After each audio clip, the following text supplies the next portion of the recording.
Hello and welcome to Guns and Gear. Thought I'd make a quick video because I had a little excitement here in Virginia today, and unless you live up under a rock somewhere, we had a little bit of an earthquake. And I'm sure that it wasn't much to talk about from folks like from California and places that are used to a lot of earthquake activity. But around here, we haven't had one like that since the 1800s. So it was quite a little bit of an ordeal.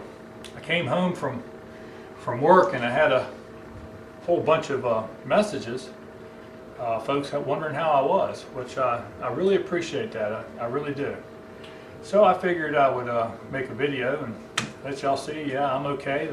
The house survived. I live in Norfolk, Virginia, as most people know, and but I was in a meeting on the backside of Richmond today, and as it turns out, we weren't very far from Mineral, Virginia at all. Matter of fact, I think somebody said it was only like 20-30 minutes down the road. So it was pretty close to the epicenter of the earthquake,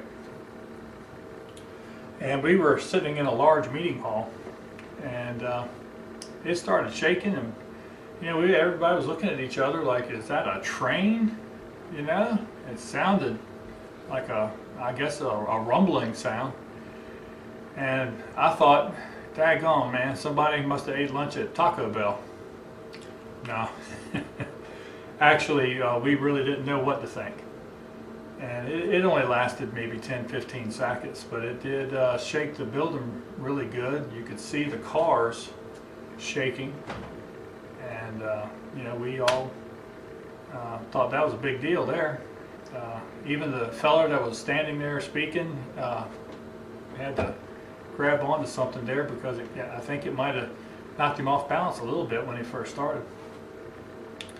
So everything's just fine, right? Well, my first impulse was I didn't know what it was. One of the guys that had one of those new phones said that just had an earthquake. And he didn't really know where the epicenter was. First thing I thought was, are we on the back side of it? Was it closer to home? So I wanted to call my wife and make sure she was okay. And couldn't get through.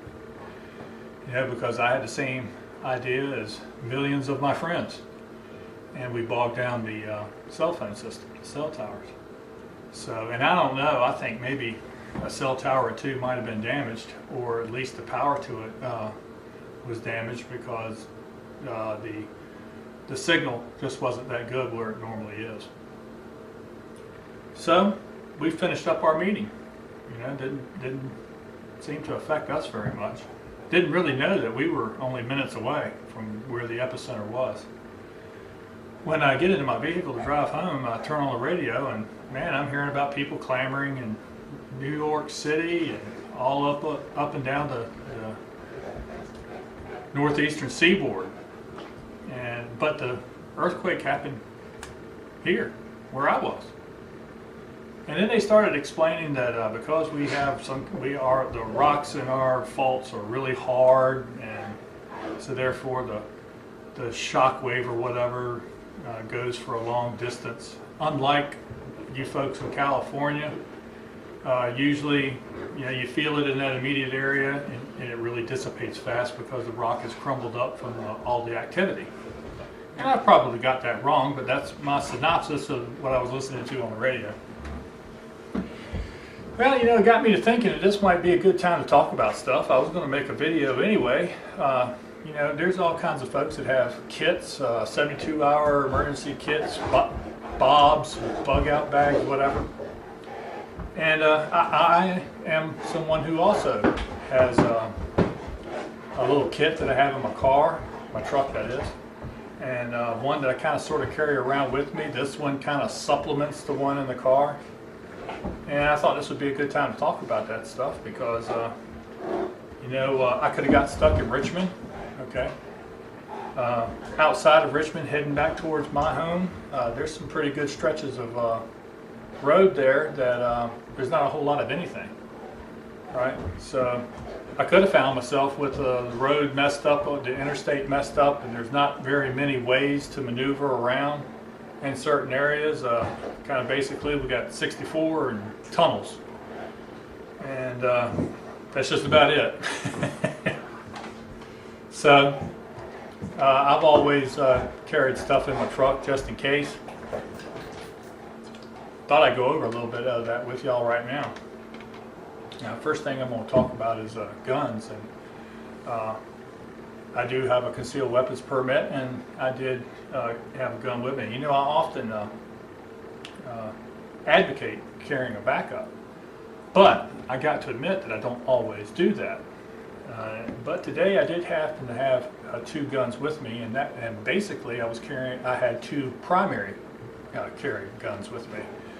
And that reason is because of the way I was dressed. I was going to have one gun with me, and then when I got done, if I was going to go out and eat dinner or do something else before I went home, I had another weapon that I could easily have carried with me if I didn't feel like that one was adequate. So I got some stuff here. I'm going to show y'all what's basically in my little kit here, and hopefully get you guys to thinking about that stuff, because quite honestly right now it's hurricane season, and we got a hurricane heading our way too. So here's some things to think about having with you. As I said before, I have two guns with me, and the reason for that I already explained. The gun I was mostly carrying today is a Colt Detective Special, and it's in 38 special. It's a 6-round 38 special, and I also had speed loader with extra ammunition. Now, the gun that I carry most often is this M&P 45 compact, and both of these weapons are loaded, so I'm not going to handle them but so much. And that was a gun that I was going to wear if I felt like it, if I felt the need to, which I didn't. And let's see, in this front pocket right here, I have the extra magazine that I often carry with it, and one other magazine that I normally leave in the bag. So that is the firearms portion of this. Now, of course, you have cell phone, flashlights, you know, multi-tool, which is in my pocket all the time. Chewing tobacco, which this is my backup can, by the way. I do carry a backup can because I always have a can in my pocket. That's important. You're going to get stuck somewhere for 24, 48 hours. You better have your bad habit with you. It'll just make it worse. I'm going to scoot over here where I can get to this bag a little easier. Now, inside this here pouch, I also have a few extra shells, and I keep some money in there. Now, this is important, because if I'd have got stuck in Richmond, and it was bad enough for me to get stuck in Richmond, there might have been a hard time finding rooms, and some of those places may not even have electricity. So having some cash on hand for gas, food, and maybe lodging is a pretty good idea. Now, I'm a diabetic, so I always try to keep some food in my bag. This ain't exactly emergency foods. This is getting caught at the tunnel for a couple of hours kind of foods, and I'm starting to feel a little hungry. So I keep stuff like peanuts and almonds, Slim Jims, which is a very important part of any survival food diet. And I also have a little tube of these glucose tablets here in case my sugar should drop real low. Now, as you see, I got I don't know if you can see or not, I got a little Mora knife that I keep in there. Bought it for this bag. It stays in this bag. That's all I use it for, is this bag. Multi-tool. I've got medication in there. I got a whistle, you know, for signaling. I've got some, I got toothbrush, toothpaste, and got some toiletries in there. Spare batteries. I got these little neat little things that I found a couple of years ago. Let me dig down and show you all that real quickly because I think they're pretty cool.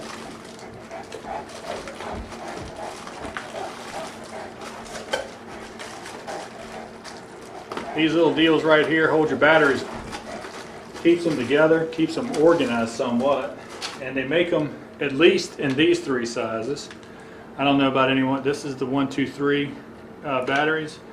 Here's some AAAs and some AA's. It's a great way, I think, to carry your batteries. It keeps them together. You can stack them on top of each other, fit them in little tight spots in your bag, and retrieve them rather easily. Now I got a tin here that's got miscellaneous vitamins and garbage like that I keep in my bag. Always got to have some water with you, and I carry this water jug with me everywhere that I carry this pack. And I also, this is out of my truck. This is not part of my everyday carry or anything, but I always have one of these in the back. I used to carry a couple of them when I had an older vehicle, because if you've ever had problems with your radiator, you need to have some water with you.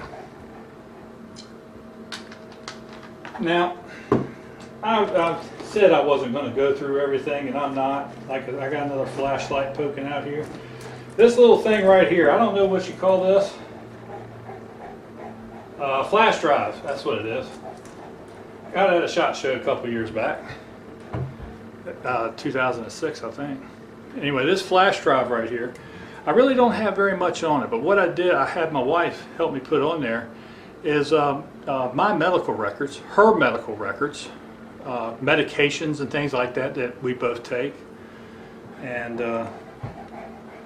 you know, each other's contact information, cell phone number, things of that nature. In case something should happen to me, they're going to yank this here flash drive off of this bag right here, and they're going to see if there's any way to get a hold of a loved one. So I thought that was a pretty good idea. Now, always good to have a good cell phone and keep that darn thing charged up. I have a car charger, so that helps out a bunch. Now, as far as all the other equipment in there, I got basic stuff. I got a fire steel and a lighter, stuff like that for starting a fire, because in my truck kit, I do have like some ramen noodles and stuff like that I could enjoy a little bit better if they were warmed up. Okay. Now, it's good to have some stuff in your vehicle. Maybe have some stuff like this that you carry around with you. I don't carry this with me. I carry it to my truck and I sit it in the back seat. That's all I really do with it. But this has a little bit more expensive stuff that I would prefer not getting stolen, so I carry it in when I can, like into an office, or I carry it in at home when I come home. But I take it back out to the truck when I go somewhere. Probably a good idea right now to think about having yourself a little kit and keep it, because we got, what is it, Irene heading our way, hurricane. Hopefully you got some stuff stored up, excuse me, as my dogs remind people that they're not allowed to use the sidewalk in front of the house. But anyway, good idea to have some stuff on hand. We try to keep enough dog food and water to maintain us for a week or 2 weeks at least. Isabel, when it hit our area some years back, a lot of places were out of power for 2 weeks. So we have a bare minimum of that. All right, boys, that's enough. All right, guys, let's go end this video. Thank you so much for all the folks that PM'd me or put a message on my page or whatever, wondering if I was okay. I truly appreciate that. Everybody around here seemed to fare out okay. I hope the folks in New York City calm down and get their lives back to normal. I understand it's those folks are working off of a short fuse. So, especially this time of year, right? We're only a few weeks away from a very important day. Everybody take care of yourselves, take care of each other, and remember, shoot straight on the range and in life. Thanks.